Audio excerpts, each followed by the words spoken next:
시청자 여러분 안녕하십니까. 니로 풀체인지 실물 영상입니다. 일단 이 실물 영상은 스포티지와 EV6 소렌토까지 같이 있어서 크기 비교가 좀 용이하게 되었고요. 일단 전체적인 외관은 보면은 차는 잘 뽑힌 것 같아요. 근데 앞선 영상에서도 제가 말씀을 드렸지만 가격이 너무 비싸기 때문에 굉장히 아쉬운 부분이 아닐 수 없고요. 이런 디테일들, 헤드램프 안에 있는 이 블링블링한 디테일들, 그리고 신차라서 그렇지만 요 펄감이나 페인트 펄감이나 반짝반짝한 이 부분들, 그리고 라인들, 전체적인 디테일들은 굉장히 만족스럽습니다. 이제 중요한 거는 사실 실내죠. 외관은 엄청 많이 보여졌었고 공개가 많이 됐었는데, 일단 이 문을 열었을 때의 실내는 굉장히 화사해요. 그리고 이 차는 페트롤 인테리어인데 이렇게 살짝 그린 색깔이 가미된 인테리어가 있습니다. 그리고 도어 핸들에서는 플라스틱이 좀 많이 쓰였습니다. 그리고 이 에이다스 버튼들, 그리고 핸들까지 보여주고 있고요. 드라이브 모드 버튼, 그리고 계기판입니다. 좀 아쉬웠던 부분은 계기판이랑 내비게이션이 가로로 쭉 수평적이지 않고 내비게이션이 살짝 우측 아래로 내려와서 뭔가 이질감이 있어서 아쉬운 디자인이다 라고 느꼈고요. 신차답게, 요즘 차 잘 만드는 기아차답게 깔끔하게 잘 뽑힌 것 같습니다. 여기 이제 가격표 보시면 3,690만원짜리 차량입니다. 컴포트와 하이테크 옵션이 들어갔고요. HUD랑 썬루프 이런 거는 들어가지 않았습니다.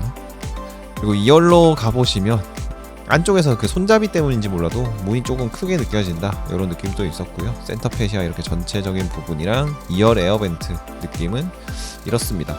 일단 전체적으로는 정돈된 느낌이 많이 난다라는 게 니로를 봤을 때 만족스러운 부분이었고요. 시트도 굉장히 부드럽고 앉았을 때 주먹이 하나 반 정도, 제 키가 184인데 운전석 시트는 미리 맞춰놨었거든요. 그 기준으로 봤을 때 184에서 주먹이 한 개 반 정도 들어가고요. 리클라이닝 기능도 있는데 이 리클라이닝 기능은 조금 아쉽다는 생각이 들었어요. 리클라이닝이 너무 조금밖에 안 돼서, 그래서 큰 의미는 없다고 보시면 될 것 같고요. 일단 이 2열 거주성에서는 헤드룸, 레그룸 다 넉넉한 편이고요. 리클라이닝은 좀 아쉽다, 이렇게 말씀을 드릴 수 있을 것 같고, 그리고 2열 센터 암레스트랑 컵홀더 이 부분은 차급을 생각하면은 뭐 어쩔 수가 없는 것 같아요. 싸 보이는 건 어쩔 수 없는 것 같고요. 그리고 주유구는 원터치 방식으로 누르면 열리고 누르면 닫히는 원터치 방식 적용이 돼 있습니다.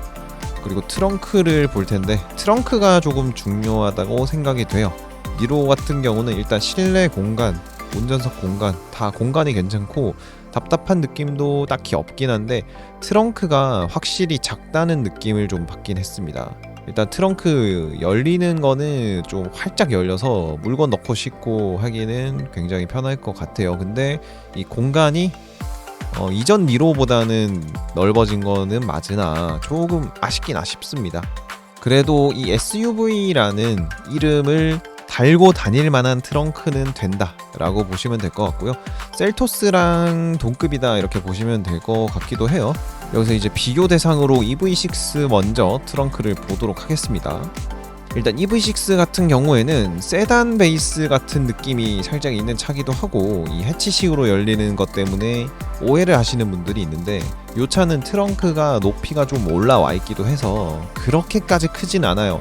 근데도 일단 니로보다는 크다는 느낌이 확실히 나긴 났어요. 그리고 옆에 있는 소렌토로 가보면, 이게 소렌토는 좀 크기가 확 체감이 많이 됐습니다. 자, 소렌토 같은 경우에는 확실히 깊고 넓다는 느낌이 들긴 들었어요. 영상에서도 보시면 이렇게 팔을, 제가 팔이 긴 편인데 뻗었을 때 끝까지 닿지 않았고요. 뭐 재원상으로도 소렌토가 가장 큰 거는 사실이고요. 그리고 중요하게 생각되는 부분은 또 하나 있죠. 스포티지와 어떤 차이가 있을까.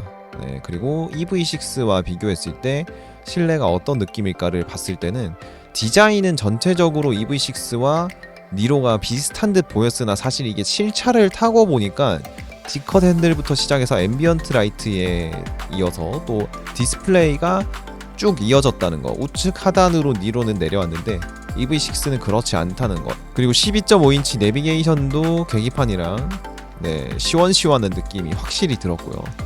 버튼들이랑 그냥 차량 자체의 고급감 자체가 좀 차이가 많이 났다고 해야 될까요? 급이 다른 게 확실히 많이 느껴졌었습니다. 자, EV6 보다가 니로로 오니까 갑자기 또 아쉬운 느낌 살짝 나긴 나고요. 그리고 이 블랙 하이그로시가 굉장히 많이 쓰였는데 지금 보시는 것처럼 지문이 굉장히 쉽게 묻습니다. 살짝만 건드렸는데 지문이 그냥 와 이거 미쳤죠. 그냥 이거 관리가 너무 힘들 것 같기도 하고요. 그리고 다이얼식 기어는 전자식인데 이게 넣으실 분은 무조건 시그니처로 와야 되다 보니까 좀 많이 아쉬울 텐데 다이얼 기어가 갖는 이점이 굉장히 많습니다. 공간도 굉장히 활용이 용이해지고 디자인 자체가 일단 깔끔해지거든요. 자, 다시 2열에 타서 거주성을 확인하고 있는데 지금 이게 볼 때마다 조금 거슬리는 부분은 역시나 이 내비게이션 위치입니다. 계기판이랑 동일한 위치에 있지 않다는 게 확실히 좀 걸리긴 해요. 디자인을 할 때 K8이랑 EV6랑 비슷하게 아니지 이게 스포티지도 마찬가지죠. 니로만 이런 식으로 돼 있거든요.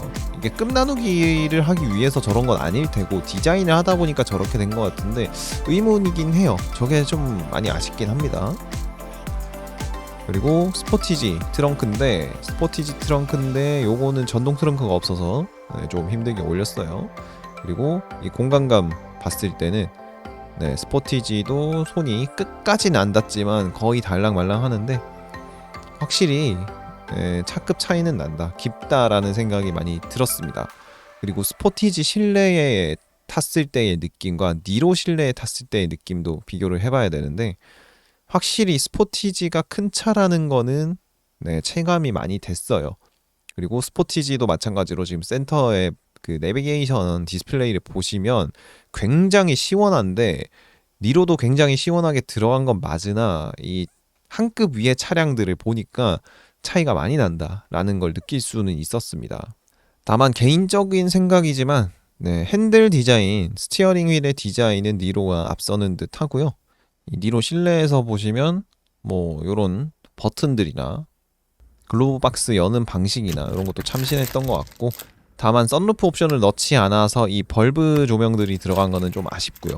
그리고 핸들 다시 보지만 굉장히 고급스럽다.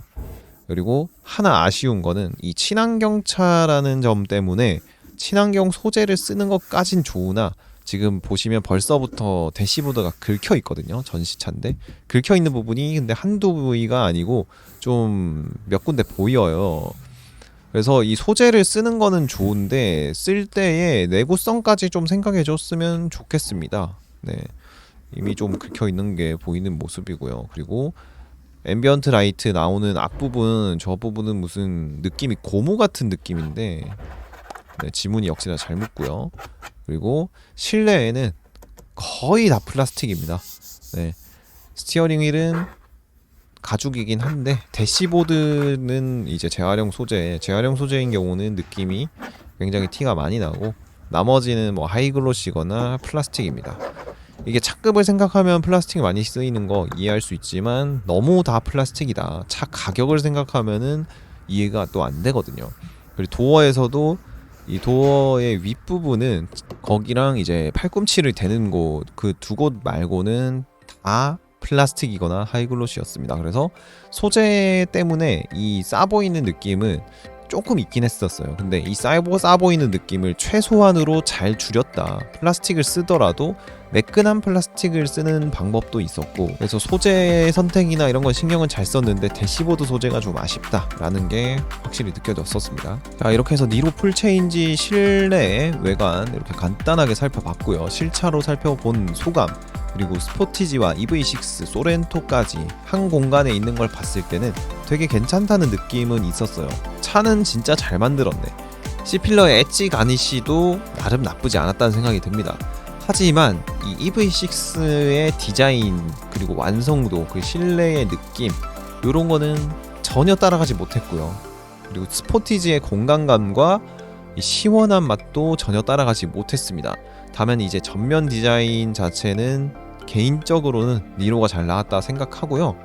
흰 차라서 그런지 그렇게까지 작아 보이지는 않으나 길이가 좀 짧다는 느낌은 확실히 있었습니다. 소렌토랑 비교했을 때는 차가 작은 부분이 확실하게 느껴졌지만 이 니로 자체는 일상 영역에서의 모자람은 없을 것 같아요. 연비면 연비고 공간도 이 정도면은 괜찮은 것 같아요. 2열에서 제가 앉았을 때 주먹이 한 개만 들어가면 괜찮은 건데, 그리고 스포티지 뒷좌석이랑 비교를 했을 때는 스포티지 뒷좌석에는 주먹이 2개가 들어갔습니다. 하지만 이 리클라이닝 되는 각도 때문에 니로보다는 스포티지 시트가 확실히 편했고요. 니로 같은 경우에는 리클라이닝을 하지 않은 상태로 앉으면 등받이가 바짝 선 상태이기 때문에 리클라이닝을 해야 일반 차량 같은 느낌이 나기 때문에 이거는 리클라이닝 기능을 넣은 것도 아니고 안 넣은 것도 아닌 애매한 옵션이 되어버린 것 같고요. 이럴 바엔 이제 리클라이닝 기능을 넣지 않고 그냥 뒤로 조금 누워진 상태로 만들었으면 더 좋았을 것 같아요. 자, 이렇게 해서 종합적으로 제 얘기를 마무리를 좀 해드리자면 니로 같은 경우 사도 괜찮은 차량인 것 같긴 합니다. 다만 시그니처 트림에서 전자식 변속 다이얼까지 넣으면서 사고 싶다면은 저는 그냥 차급을 올리는 거를 추천을 드리고요. 중간 트림에서 가성비 좋게 뽑으신다면은 이 완성도를 봤을 때는 괜찮다는 생각이 많이 들긴 했었습니다. 그리고 사소한 거에 예민하신 분들이나 또 디자인에 민감하신 분들이라면 이 센터에 있는 내비게이션과 계기판의 디자인이 불만족스러우실 수도 있을 것 같다는 생각은 들었습니다. 계기판의 위치와 내비게이션의 위치가 수평이 되지 않았다라는 부분이 조금 불편하기도 했고, 이 아래로 내려오는 저 라인이 비대칭으로 조수석 쪽으로 내려가거든요. 저 라인이 뭔가 좀 애매하다라는 느낌이 들긴 했었어요, 디자인적으로. 그리고 실제로 뒤에 있는 스포티지 EV6의 디자인을 보고 나니까 더 그렇게 느껴지는 부분도 있었기 때문에 선택이 참 어려우실 것 같습니다. 다만 지금은 사전 예약이 이미 늦은 상태고 지금 사전 계약 넣으셔도 차를 굉장히 늦게 봤거든요. 그래서 웬만하면은 차급을 올라가시는 게 맞지 않을까라는 생각이 들기도 합니다. 개인적인 추천으로는 지금 계약을 해서 신차를 산다면 이게 세단도 상관이 없다면 아반떼가 정답이 될 것 같기는 합니다. 영상은 여기까지입니다. 감사합니다.